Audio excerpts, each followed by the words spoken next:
All right now, Kitobita Abuti Ntate Thabiso Khoali, and better known as Bambi, better known as Biza.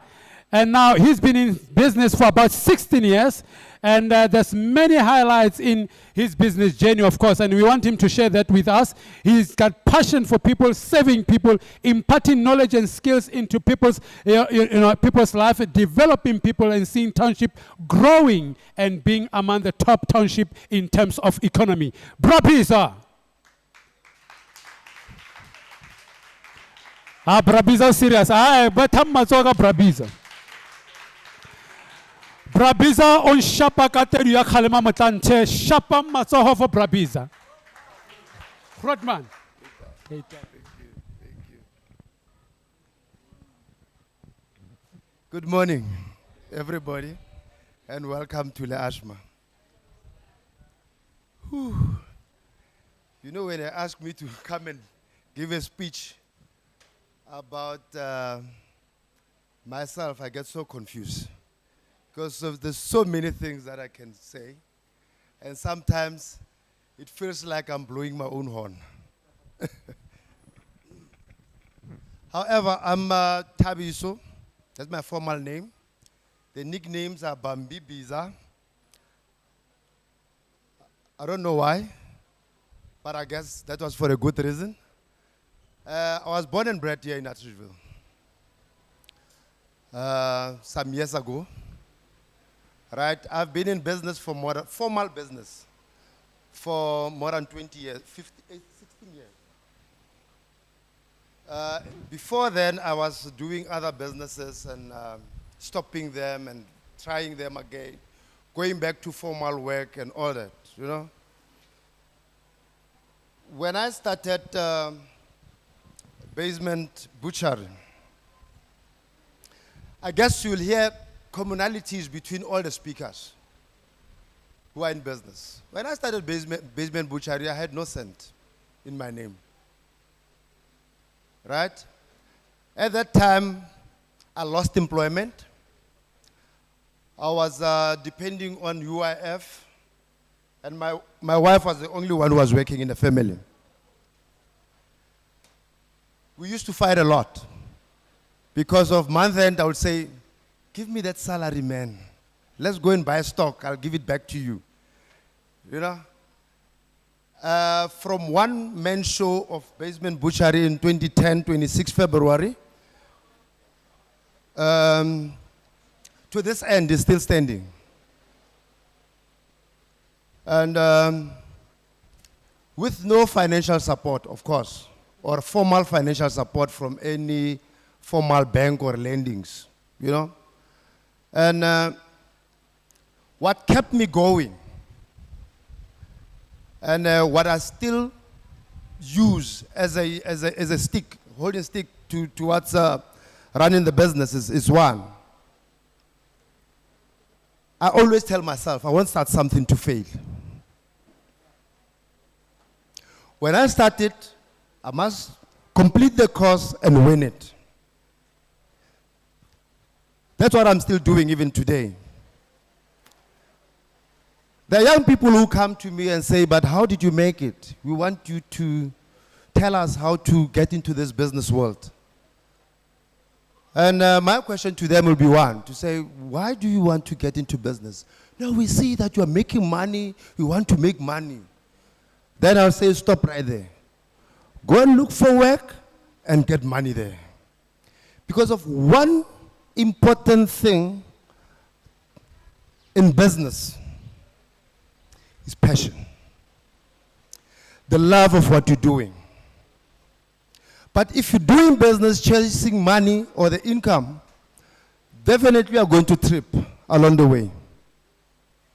You are not going to make it. Because of you'll be doing something, because of somebody is doing it, and you think you're going to do it the way he's doing it, and then you are definitely not going to make it. Huh? You must have that love, right? One of the other things that made me go into this meat business, I never knew anything about meat, of course. You know what I used to go into butchery and when I buy meat? I used to say, can I have meat to cook or meat to fry? That's all I knew about meat. That's all I knew about meat. I did not know about the short ribs and the briskets and all that. I did not know about that. Right?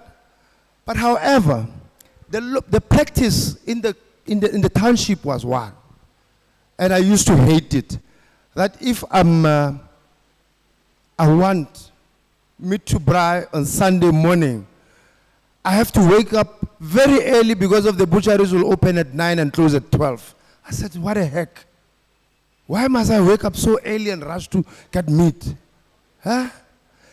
And right there, I saw a gap. Right there, I saw a gap. Some other butcheries that were closing a little bit later, the quality was like, oh, no, man. Huh? Really, am I buying this? Huh? So, when I stepped into this environment, then I went to correct all that. And one of the other things that I did when I started it, I befriended all my competitors. And we used to talk about it. And when we talk about it, I'll say, oh, is it the way you think? Then let me go and change it. Huh? How do you think you are going to survive in business if you are operating in silo? How do you think you are going to survive in business when you are not sharing wisdom with others? How do you think? Huh? I need to know what is it that is right that you are doing or what is wrong that you are doing in order for me to go and filter it and see how I plug it into my business. Right? And for heaven's sake, while I was doing that, I was still full-time employed. In fact, I lost employment in 2010. Then I got employment in August. Then I operated these businesses while I was still working and studying at the same time. Education is key. Yeah? You don't say, look, I'm doing business, then whatever I'm doing is right and it will end up there. You must equip yourself. Huh? There's many things that are changing every day. So you must equip yourself all the time. Right? So I finally resigned in 2019. I said, now I'm fine. Now I'm fine. From 26 February 2010, one man running a business, kept on employing people. 2, how many businesses now? 5 or 6, I think. 5. From one man operating a business in 2016, 230 people in the payroll.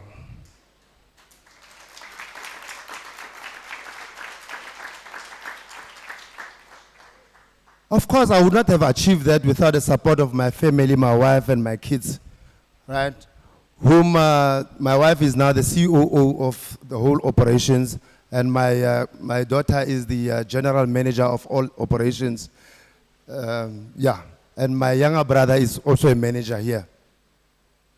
Right?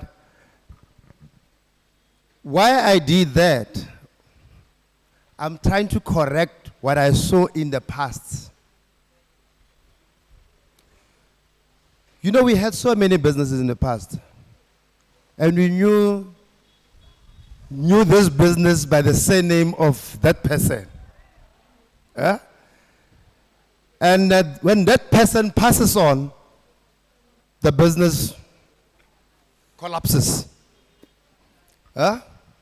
We don't impart the knowledge while we're still alive. Yeah? We keep everything to ourselves. Yeah? And I feel like when you think like that, is that you don't love yourself. You want to work until you die. Yeah? But if you impart the knowledge early, then you can retire and watch them doing the job and mentoring them or running it behind them, which is what we are doing now. Right? And so, two things. Right? When I grew up, at school I was taught how to be able to serve someone. That's how the system was then. You are going to school in order to be able to communicate to your masters. That's how the system was then. But today, the youth of today have that opportunity. They have got the opportunity to, at the early stages, think of what they want to do. We cannot be a society of majority in terms of, what do you call it again? The dark skins are in majority in South Africa, right? But in terms of wealth, why? Why?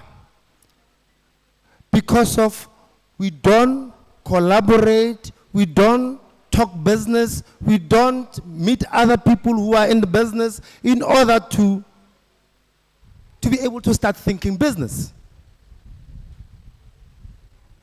How do we expect other nationalities to serve our communities if we ourselves don't do that? We must have learned from the corona pandemic. All the essential services business are owned by who? Did we have any black people opening businesses at that time? Small businesses, yes. But big businesses,